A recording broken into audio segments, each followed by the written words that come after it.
Good evening, good morning, good night, you lovelies. It is the one, the only Cappy D Barra. Now, I know what you're going to say. I've taken some time off. I've been away from the camera, all right? There's been some very interesting news going on in the world, right? Your boy, right, little unknown podcast, little backwater podcast channel. I may or may have not made a very welly fucking prediction that the orange bastard would start another forever war in Venezuela, and I was 100% vindicated. Now, we don't have to get into the politicals of it, but what I will say is that one of these companies are absolutely apolitical. The other one isn't. So, for that, fuck the Fed. I will not be talking about SmackDown or Raw in respect for the 80 casualties in Venezuela. Again, this is something and somebody that Triple H is heavily invested in. So, as I said before, fuck Raw, fuck SmackDown. We're going to be talking about some world news though, huh? So some less grim stuff from New Japan Pro Wrestling. All right, the Ace. All right, Mr. Tanahashi himself has officially retired. All right, it was a beautiful ceremony, including everybody from his past: Kenny Omega, Kota Ibushi. Jay White, Will Ospreay. It was beautiful. It was fucking beautiful, and it was deserving. Easily one of the pioneers of strong style, one of the pioneers of modern day wrestling, right? Like who's to say that we don't even get stars like Shibuya, like Okada, like Jay White without Tanahashi. And it was really dope shit that we got from that match. He went against Okada. Okada ended up going over, but it was a much more ceremonious kind of moment than it was with John Cena and Gunther, like 1,000,000%, but we don't even have to get into the specifics on that, right? Another area where Triple H is just shitting on his own fucking hands and clapping for an audience of people. Who knows why? But it was really dope. Takeshita dropped the belt to a guy who I cannot remember the name of. I probably would have butchered it anyway. But he drops the title, meaning Takeshita will realistically be going for the world title in AEW. And lastly, Tommaso Ciampa and Gargano are hypothetically going to be leaving the Federation sometime soon. That's just kind of the bubbling dirt sheets going up right now. It would make sense with Trick Williams getting brought up to the main card along with some other names.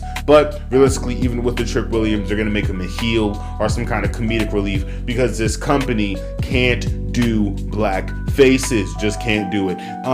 Wishing the best for Carmelo, but we all know that's probably gonna go, right? With everything said, to cap off all of this, Viva la Venezuela and fuck imperialism. All right, we're going to be getting Collision, all right, January 4th, 2025. These people were in the eSports Arena. Don't know where that is, but I do know that next week there will be in Tulsa where JR is supposed to be making an appearance, all right?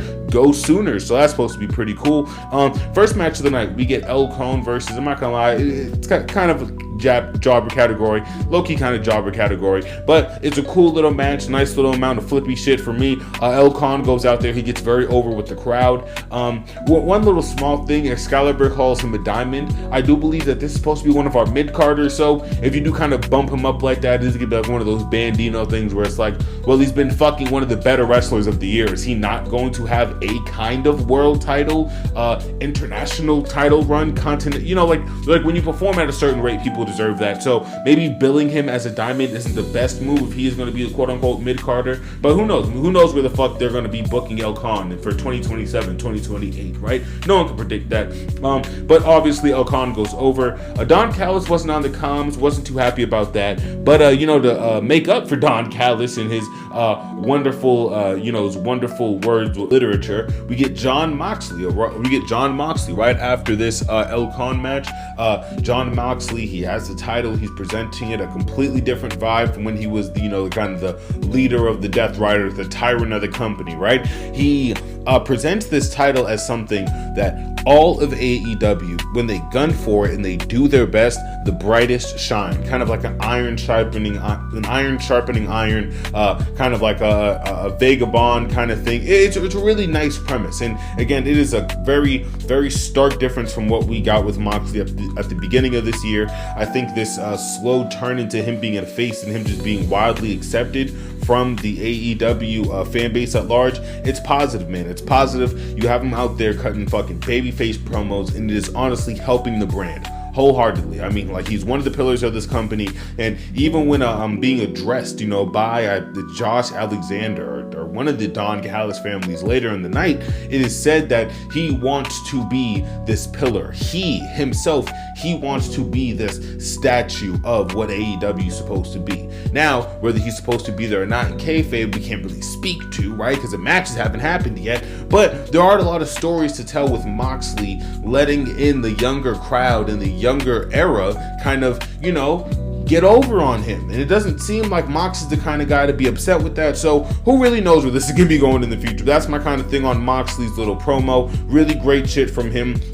Next match is a quick little dust up between Mina and Toni Storm, the Wives of Love, versus Hyun and Maya World, the GOAT.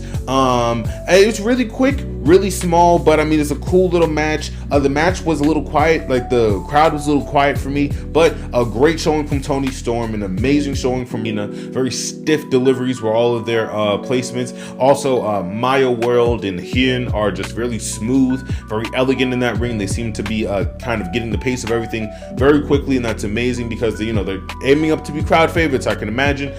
Really cool shit from that. All right, we kind of bleed into another women's match with this.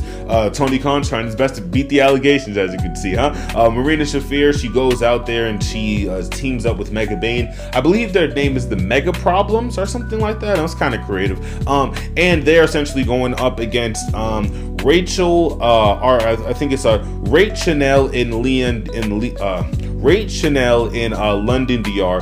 Now, not gonna lie, so some of these were delivered a little stiff. Like there was a couple of stiffies in here. But it's a cool little squash match, quick little squash match. I mean, these ladies sold perfectly for the Mega Problems. You know, Marina Shafir is being billed as this big baddie who's supposed to be toppling Toni Storm sometime soon. Personally, I would love to see Marina go over, but again, you know, we just have to see where their story goes. I love the idea of you know, Toni Storm actually, you know, again, like Moxley, putting over some of the newer era, some of the more up and coming talent in this division. I just think it's good for the brand overall, and Marina's a favorite of this household. All right, as you all know, we are a Marina household. We're a Marina fan club. Get in or get the fuck out. All right, right after this match, all right, we get a cute little segment from Eddie Kingston, and I believe the guy's name is oh god, I'm awful. It's not Rico, it's like Sanchez. It's something very simple. Essentially, this guy has came back from you know, not retirement. He has came back from injury, and this has led to a just very natural setup for you know, the Ops versus this kind of team of Eddie Kingston and Sanchez or Cortez. It's one of those really simple names I'm butchering right now, but we're gonna be getting that sometimes down the line. I'm excited to see that. As of right now, we have Hangman Adam Page and Swerve Strickland. When I swerve, I drive, versus the Ops and Powerhouse Hobbs and Hook this Wednesday on Dynamite. So that should be something to look forward to. But again, Eddie Kingston's just still trying to get his bearings in this company. Not too upset about that. You know, the last thing we want is Eddie Kingston going out there and fucking just completely annexing himself from this entire fucking year, hypothetically, with an injury. That is the last thing any of us want. So you know, he's taking it slow, going along with the bumps as he can, and I'm completely fucking happy with that. I really also liked the really quick kind of a segment that we got from Josh Alexander, kind of pumping up Hechicero. I just think it worked on just a simple kind of dastardly kayfabe level. They're knocking out a bunch of security guards, beating up a bunch of extra guys, as the Don Callis family probably would as a bunch of terrorists, right? And Hechicero, who goes out there and he has a fucking phenomenal match with Commander. Really a great fucking match with Commander. Again, this is our second to last match of the night, and you know, some people probably argue for this to be match of the night. You know, as I said in earlier luchador heavy matches, the ref counting in Espanol, just a great atmosphere. The crowd was just fucking on its feet. Lucha for like, I shit you not, at least like 50% of this match. It was good. There's a great atmosphere. You know, Commander's kind of really explosive and just really high flying style, clashing with Hechicero's kind of really grounded and technical, really painful kind of like, and really painful methods. It just works. It works masterfully, and I'm really pleased that we get to see Commander minutes as much as we do. You know, the announcer said that the last time we seen Commander was September, right? Which is fucking insane. It's quite literally the last time I fucking recorded music, right? It's you need to have these kind of guys on your card. I mean, honestly, Commander in a you know, in the Continental Classic, that would have did numbers. That would have did fucking numbers. But I digress. Really cool spacewalk that Commander does. He's in fucking like quote unquote midair for at least a good 5 straight seconds. It's cool shit. It's really cool shit. There's a fucking shotgun fucking drop kick through the step. Listen, it's insane. There's a lot of great shit about this match. Hechicero ends up going over from an involvement of El Con. Again, you know, the young goat from earlier. You know, it's obvious that they're setting up a hologram in El Con fucking 90-minute classic. So whenever that happens, we'll get it. But as of right now, he's interfering with the matches and making my boy Commander go under. All right. So next match on the card, we get the Big Outlaws. All right, and Brian Keith and Big Cass versus Jet Speed. Phenomenal match. Phenomenal. No fucking questions asked. I mean, like, listen, getting Kevin Knight and Brian Keith minutes, it's good. It's good eats. It's simply good eats. Brian Keith makes every fucking minute count. And also the IQ, like the tag team IQ that goes into this match, it's a really good fucking match. Probably one of the better tag team collision matches I've seen. And FTR was on this motherfucker. Don't know how they're gonna do it, but as I said, the Big Outlaws, Jet Speed, they put on a fucking great match. The finish was also very smart. There was like a false finish that led into Speedball taking out Big Cass via like a springboard, like senton. It was nuts. It was crazy. And obviously Kevin Knight, you know, UFO frog splash, 1, 2, 3. But again, great minutes from great minutes from Brian Keith. And honestly, I'm looking forward to seeing what we can get in the future from Big Outlaws, or the Big Outlaws, I guess, being that Chris Jericho was no longer going to be in this company. That's also a thing that I guess we should probably talk about. Chris Jericho was kind of jumping the fence. Who fucking cares? Listen, when's the last time any of you got excited for Chris Jericho graps? Be honest. Be honest. If the Fed fans want to sit here and acknowledge that, you know, he can't wrestle, but he's good for segments and promos, that's fine. That's fine. But the second that they put Chris Jericho in the fucking world title, intercontinental title shot, you niggas need to eat crow. All right? Foot first. All right, last couple of matches of the night are Dante Martin versus Shelton Benjamin. Dante Martin is a part of Sky High, Apollo, or something like that. Scorpio Sky got like an injured wrist or some shit like that. Listen, MVP made everything that was unfortunate about this night, including the like fucking random ass injuries, work to his advantage. But along with Dante Martin, Scorpio Sky suffered some kind of minor injury. Dante Martin, hypothetically, he like bruised his ribs or something, but he powered through for the last 9 minutes of this match. MVP gave him his flowers. You know, he's very worthy of getting. I mean, Dante Martin put on a fucking great effort, and I really do think that with the right cultivation, him along with other stars like a Nick Wayne, like a Blake Christian, they genuinely can be the future of this company, but they just have to be given the right minutes. Dante Martin, you know, was quick, but it was an impactful match, and he really did set up, you know, a great match, you know, kind of building off of this in the future, you know, where he's at 100%, you know, like that's completely on the card now, and he definitely showed that he's worthy of it, bruised ribs and all. Also, MVP versus Mox promos, I like it. Mox is building up, you know, the Hurt Syndicate and his promos saying, you know, you're gonna have to do a lot to hurt me. MVP says, yeah, I know you're this big tough guy, but trust me, if anyone can hurt you, it's Shelton Benjamin. It's good shit.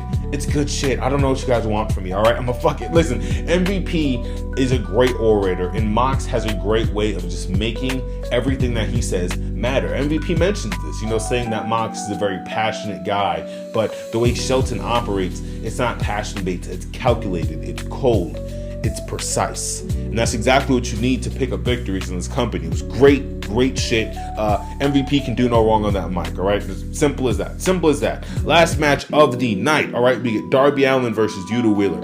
Yuta Wheeler, unfortunately, was not in New Japan Wrestling, you know, for the retirement of Ace, but I bet he would have loved to be there. I mean, Darby Allin, he puts on a really fun match. Honestly, I'll say that, and it's interesting because he gets the shit kicked out of him for most of this match. But you know, when he riles himself up, you know, it really is entertaining to see. The crowd is always behind him, and Yuta Wheeler has found a way to be an amazing heel. Like, he plays to all of his strengths perfectly. You know, he taunts the crowd. He kind of toys with the crowd in a really sick, kind of sadistic way. It's cool, man. All right, he's tough in that fucking ring. He's kind of even like maniacal to a certain extent, the way he like picks apart his opponents in that ring. It's great shit. And Darby Allin, he can endure all of it, so it makes for a great heel. Really simple story going in, you know, heel face, and then Mox not even, you know, being too pissy or too riled up about Darby Allin, him being who he is with the history with this man, and you know, everything with the Death Riders. You know, there are moments where Jon Moxley calls Darby Allin beautiful, right, and says that the way that he performs is graceful and it's something to marvel at. It's like